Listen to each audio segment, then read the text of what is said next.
Okay, so I read the book, Confessions of a Cartel Hitman by Martin Corona. See, this is, I guess the cover is just close up of his face. I think he was in prison while he wrote this.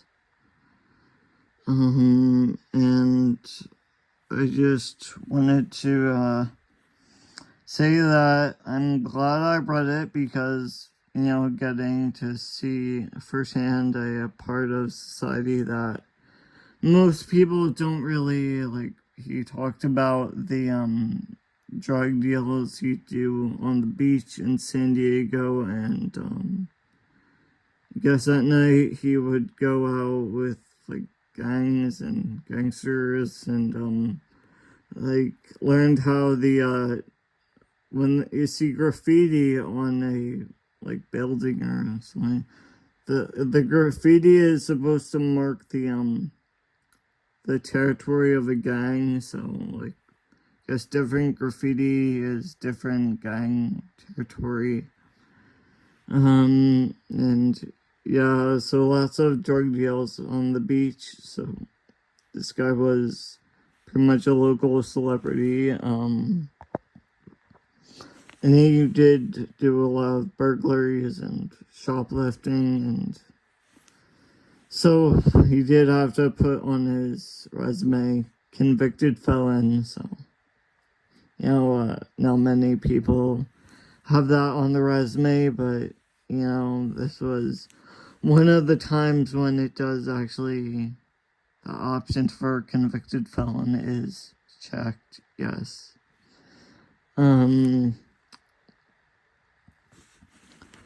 And, well, he did have a few tattoos, the one he mentioned was just this, teardrop tattoo right under his eye, so that's the only one he really mentioned, but he probably has other tattoos. Of course, when you're working for a cartel, that's, to have a very unique thing like a tattoo that makes you a lot easier to identify as not a... Now, I know reading about a cartel hitman is a pretty far stretch from what I normally read, but it started when I was looking for books about the Illuminati at the library, and not specifically, I wasn't expecting there to be actual books written about the Illuminati because, the Illuminati is a very secretive organization, but, I already found in the library books called The Idiot's Complete Guide to Alchemy, and one called the Sacred Alignments about angelic sigils, and guess they had the autobiography of Aleister Crowley, one book by Aleister Crowley, and I read tons of books about tarot and healing crystals and everything, which is not... Yeah, I didn't really expect for there to be as many books on alchemy, but the public library does have a very, at least the one in my area is, you'd be surprised, there was Witchcraft of Pennsylvania, there was Llewellyn's, just entire encyclopedia of witchcraft from all around the country, from the United States. So, when I was searching Illuminati in the card catalog, wasn't really expecting there to be one about the Illuminati, but there was this Cartel series, which is a fictional cartel, but it was the 13th installment does have Illuminati in the title, so that showed up, and I did end up reading that one, which, I mean, even though it was a fictional cartel, I thought it was very well written. I enjoyed it. Yeah, that was a good book, the Cartel series. So, sorry, I don't know the name of the author off the top of my head, but if I find out later, I'll include it in the description. And, well, that made me sort of curious about the cartels because they aren't talked about in most of society and mainstream media much. I guess there are a few movies, Goodfellas, Scarface, but yeah. So and of course, movies aren't. I think it's mostly like just to be entertaining or comedy for comedy's sake. Movies in reality are not. Usually not. It's. Did I say? I guess it's based on reality, but not really. Like movies aren't really a good way to study stuff, so I moved on to this real. I just searched for Cartel this time, just to know about the cartel. And Cartel Hitman is not really you don't hear too much about that. Not easy to find out about, but I saw the true I guess this was a first-hand account, true story, so yes, you get to see the whole actual how a kid becomes a gangster. And well, he did say that as a very young child, like I don't know, 6, 7, or 5, he had prescription drugs, so because he had anxiety, or I don't know, just the doctors gave him prescription drugs in the 70s, 80s.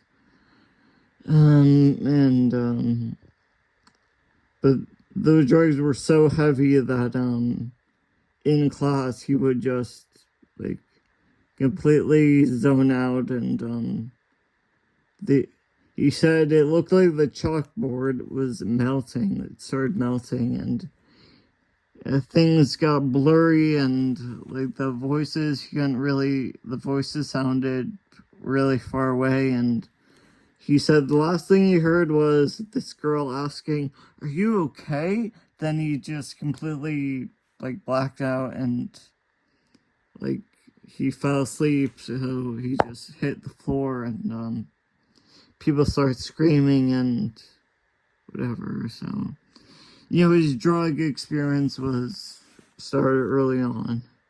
I mean, prescription drugs they're still drugs. I mean, their side effects and the different symptoms and effects of drugs are not completely known. It's not a guarantee. So, it did go through a prison. He did, of course, spend time in juvie, which was called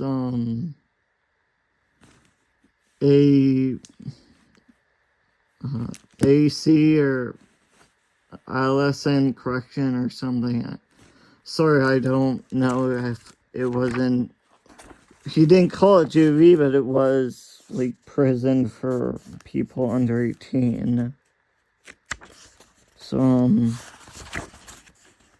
YA, he called it YA, so youth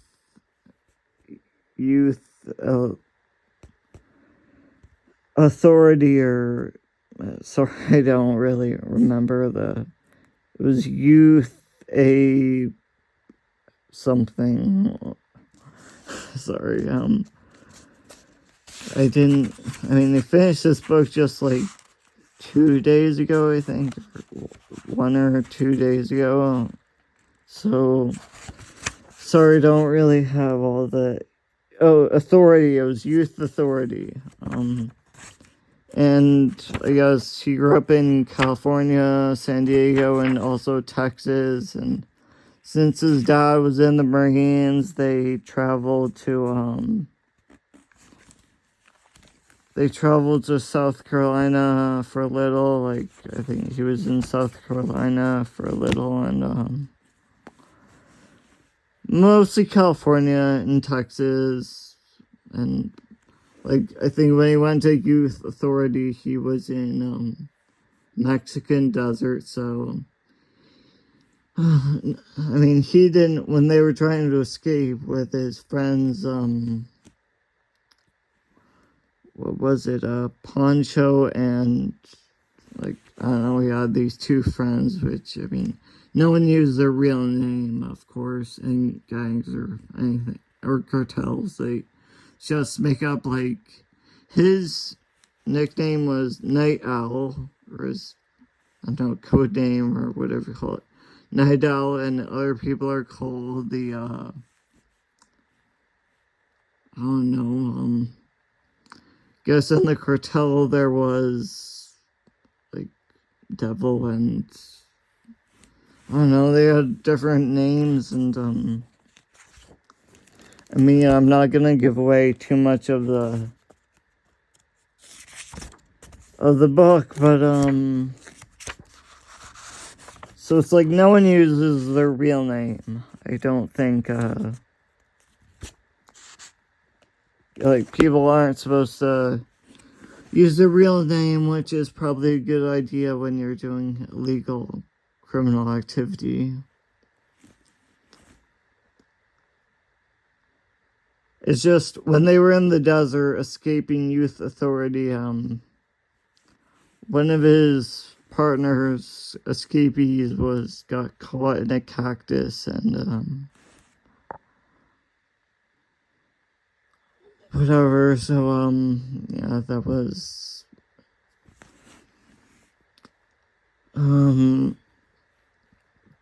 so at the beginning of the book, he says that he apologizes to families of the people he killed, but, like, he has to look into the face of evil every day, so he has to live with this evil, and, so it appears he's changed. This guy has completely, he is no longer a gangster.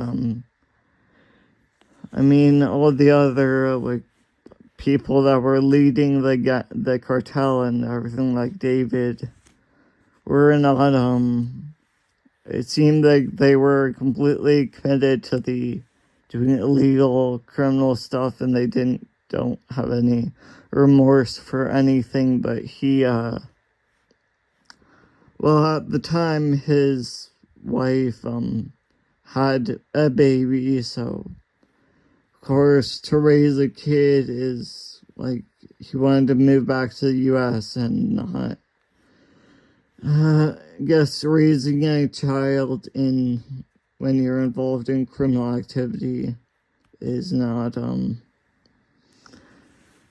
so he, yeah, completely changed to, no longer doing the, he seemed to have more, remorse, and I learned about guns. Like, he talked about the AK-47 and the semi-automatic, like, well, I learned, like, semi and auto are two different settings, so, auto is when it automatically fires, so when you pull the trigger, and if you keep the trigger pulled down, if you keep your finger pulled, then it will continue to fire a continuous number of bullets. But, and semi is, not when, like, if you pull the trigger, it does one shot, and then, but if you keep your finger pulled, it will not it will not fire more bullets. You have to keep,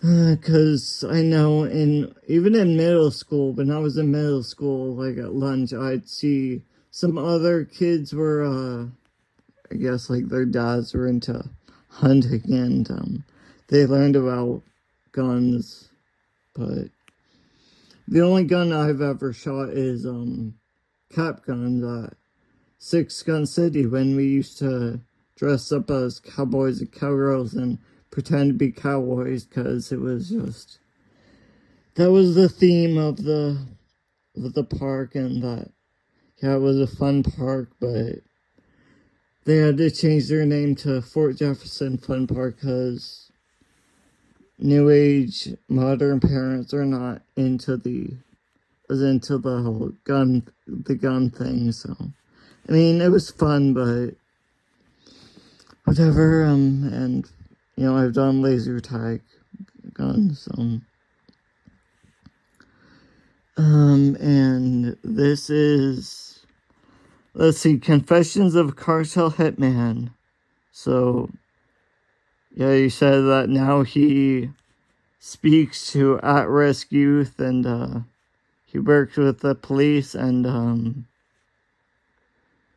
God, anything else that happened?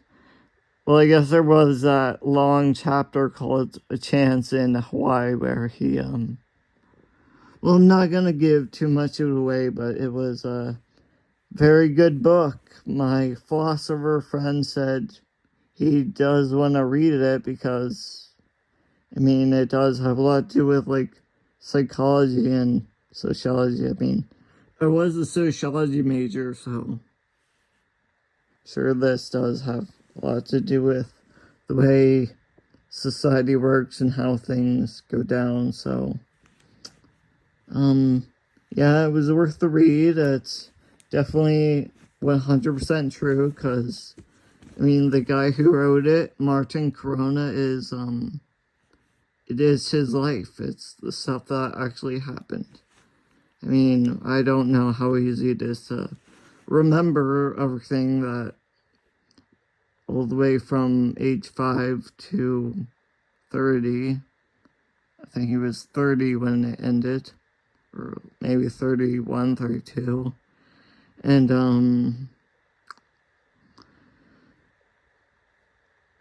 yeah, I mean, if I had to write a memoir, remembering everything is, it would leave out a lot of stuff, but, you get the gist. So, thanks for watching, and, yeah, I was kind of surprised that my library had this, but, it was worth the read, so, bye.